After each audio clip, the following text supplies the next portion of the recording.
Uh, Thank you very much, chairpersons. My name is Dr. Kshitij Chaudhary. I'm from Mumbai, and I'll just start my presentation. While it starts, I'd like to thank Dr. Shabir for his hospitality. Thank you very much. It's my first time here at Gift City. It's a very wonderful place. So, the topic for me is disc decisions for lumbar disc herniations, and we'll restrict ourselves to just lumbar disc herniations with acute radicular pain syndrome. We are not going to talk about disc herniations causing back pain or lumbar canal stenosis. All these are clinical diagnoses that we will see. But our learning objectives at the end, you should be able to kind of describe how disc herniations develop, how to make a diagnosis of an acute radicular pain syndrome, what are the differential diagnoses for sciatica, what are the conservative measures for treatment, what are the basic exercises and safe postures that you can advise the patient. Obviously, you'll refer them to the physiotherapist. What are the indications for surgery? So let's start with pathophysiology. We all know the anatomy of the disc, and as the disc gets pressed, when the patient stands, the end plates come closer to one another, and that generates an hydrostatic pressure in the nucleus pulposus. And that hydrostatic pressure presses against a resilient annulus fibrosus, and the annulus fibrosus prevents it from going outwards, and this stiffens this segment. This allows for the weight transmission to occur along the disc, as well as it creates some stability for that motion segment. Let's say this is L4, L5. What happens with age is that the ability of the disc to hold water reduces, so the disc dehydrates. As the disc dehydrates, the central part, the nucleus pulposus, is not able to generate that hydrostatic pressure, which causes laxity of the annulus fibrosus. It is similar to driving a car with a little lower tire pressure, and that is more likely to get punctured, right? So what happens is that because the hydrostatic pressure goes down, the weight transmission happens to the annulus fibrosus, which kind of crumples and it bears the weight, and then tears and delamination happens in the annulus fibrosus. And through this delamination and the tears, nucleus pulposus can herniate out and come out and press on the nerve root.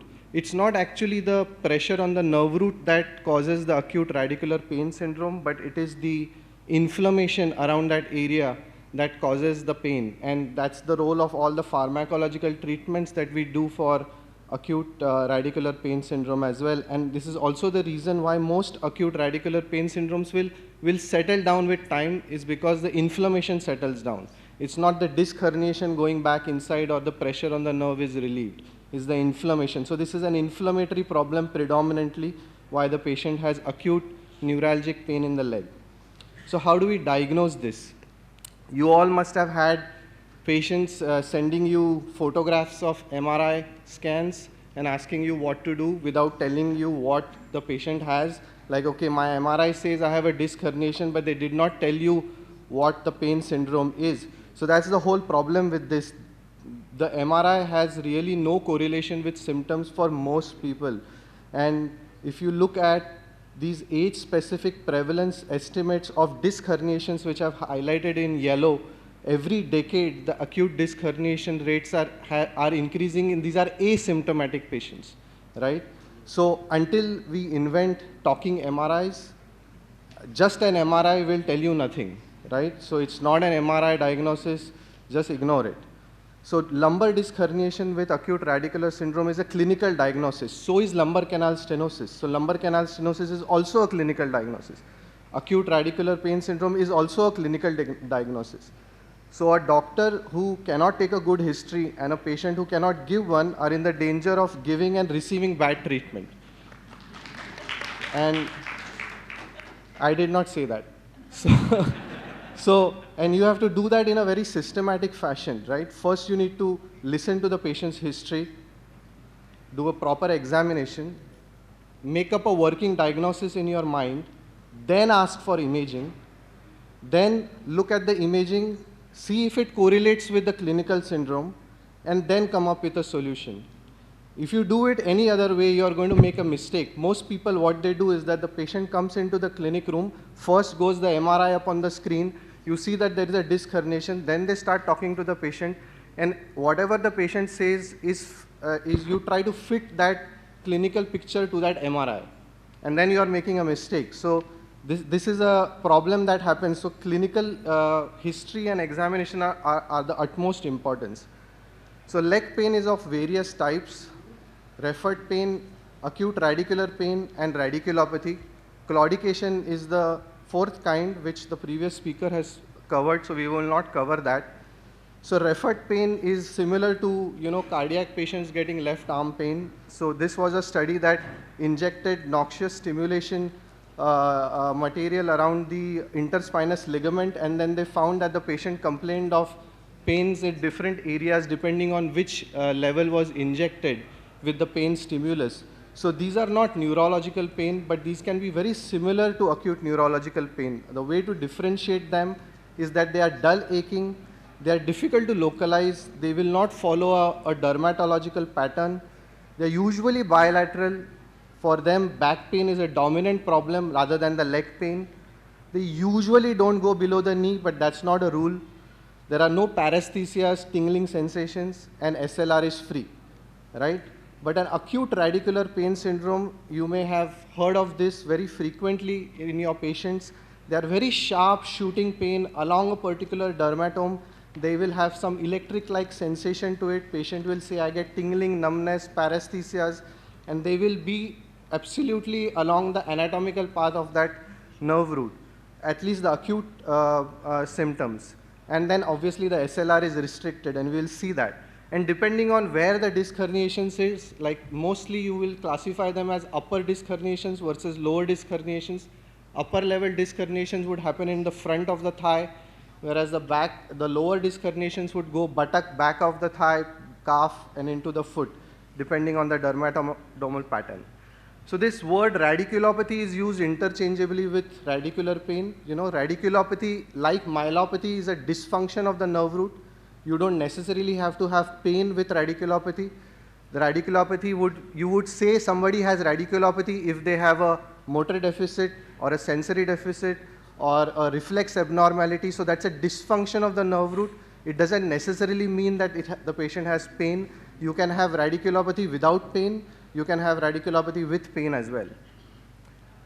Many times patients will present with this kind of a posture. This is called as a sciatic list. It's a uniplanar shift of the trunk. Either it is to the side of the radicular pain or to the opposite side. But this is not a spinal deformity, because as soon as the patient lies down, this deformity disappears. This is the way to do a passive SLR test or the Lasik test. Very commonly done test. So you raise the patient's leg up. At a point, the patient will start complaining of the same kind of radicular pain. You lower the leg down and then forcefully dorsiflex the ankle. That's called the Bragard's test. And that's a qualified, it increases the specificity of the SLR, because you are basically pulling on the lumbar plexus, which is contributing to the sciatic nerve by doing this, and that causes the root tension sign or the pain going down the leg. What you need to remember from the SLR test is that the SLR test is a very sensitive test. Means SLR will be positive for a lot more things other than disc herniations also.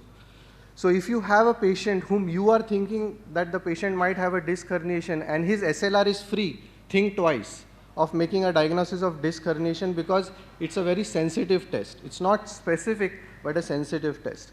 You can do this in sitting position also. This is called the slump test. This is the way you do it. It's sort of the similar maneuver that you are doing. And for patients who complain of upper thigh pain, upper lumbar disc herniations, you are doing a femoral stretch test. Because somebody who complains of anterior thigh pain, there is no point stretching the sciatic nerve. You would want to stretch the femoral nerve. And this is the way to stretch the femoral nerve, right? Sensitivity is not as great as SLR, but this is a specific test, a more specific test. So this is what you want to remember. The diagnostic criteria for an acute radicular pain syndrome is the leg pain. That is the dominant complaint. It is very, very dermatomal, right? There are associated neurological complaints, paresthesias, tingling sensations. SLR is restricted, and they may have neurological signs such as a motor deficit, sensory deficit, or reflex abnormality. Any 3 out of these 4, if they are present, you can safely make a clinical diagnosis of disc herniation causing acute radicular pain syndrome.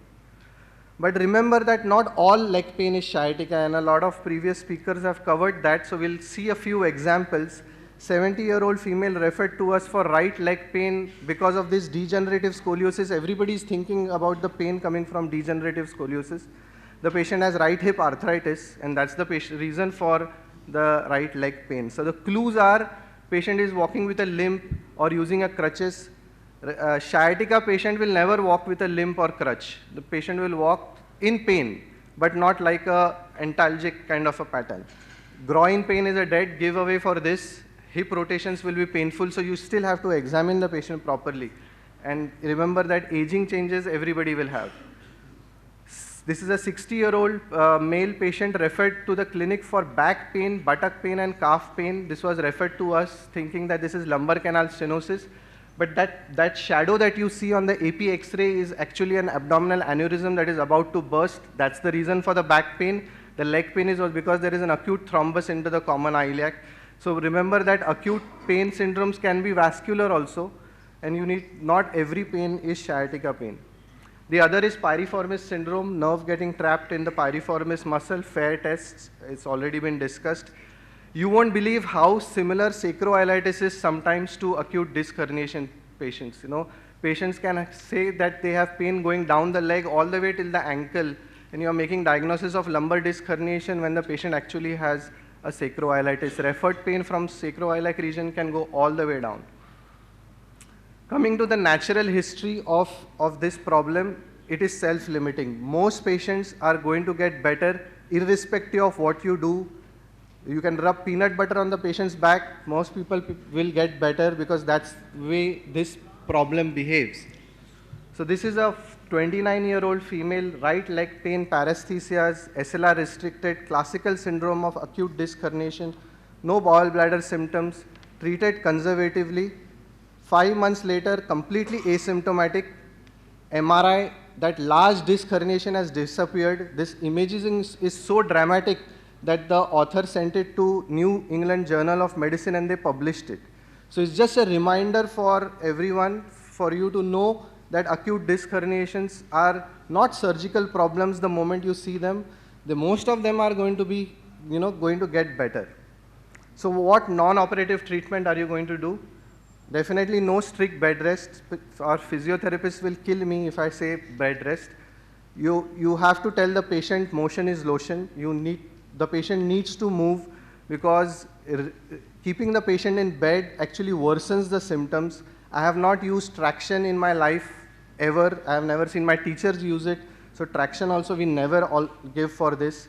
Rather we encourage movements. Nerve glides already has been covered. This is nerve flossing. Flossing means basically this nerve root actually moves in the foramen. For normal people, when you are walking, the nerve root is going in and out of the foramen. And with the disc herniation, I'll finish in 2 minutes. With the disc herniation, it gets entrapped, and that movement, normal movement is gone. So that scarring you want to release, and that's what flossing does. Again, these extension exercises or bhujangasana positions. So extension is good for disc herniation related pain. If a patient has discomfort while sleeping, you tell them that take a pillow behind your knee, that will relax the sciatic nerve. If the patient is sleeping on the side, the patient can sleep more or less in a fetal position, that again will relax the sciatic nerve. There are these rolls available, Mackenzie rolls, and for sitting position also there are these small pillows. You can use a pillow, you don't need to buy a Mackenzie roll, but you can use a small pillow behind the back, and that prevents the spine from going in flexion or the lumbar spine from rounding. Rounding or flexion of the lumbar spine is bad for a disc herniation. So again, it's inflammatory. Remember, the disease is inflammatory, so we are giving NSAIDs. I don't know about gabapentin, pregabalin. I think this we do because we have to give something. I don't know whether this works. Steroids, yes, taper of steroids, but instead of oral steroids, I would prefer epidural steroids. If patient is a little bit concerned, then I can give oral steroids. But epidural steroid for me, an indication is somewhere if the oral medications are not working and I want to switch from non-steroidal drugs to something more stronger, then I'll give an option to the patient that you can try epidural steroid if you are very much in discomfort, but if you can manage, then again reinforce that this is a self-limiting problem, it is going to get better. Surgical treatment, this is a patient, I'll take sort of half a minute extra. 25-year-old, severe leg pain, worsening episodes, second episode, typical symptoms, has tried everything, everything has failed, he's not able to work, so this is the kind of patient who goes for surgery, right? So he has a sciatic list, and the surgery is basically a microdiscectomy. You may have heard of that word, microdiscectomy. It is done using, small tubes, endoscopes, so many different ways of doing it. But, this is the extreme situation, and I have kind of emphasized that disc herniation is so benign, but this is an extreme situation, acute cauda equina syndrome because of a large disc herniation, presenting with bilateral leg pain, foot drop, straining at micturition. So remember, if somebody comes to you and you make a diagnosis of bilateral radicular pain, bilateral SLR is restricted, acute symptoms, then the patient is likely to have a large central disc, because for you to have both sides nerve affected, it needs to be so large that it is affecting, so they may not complain of straining for micturition. Those patients, you are a little bit more aggressive. So, this patient did well. So, so the indications for surgery is severe pain, recurrent episodes, not responding, deficits obviously. So I'll just end with the take-home points we've already covered. Sorry to exceed the time. You can take a photograph of this. This is what I wanted to say. Thank you very much.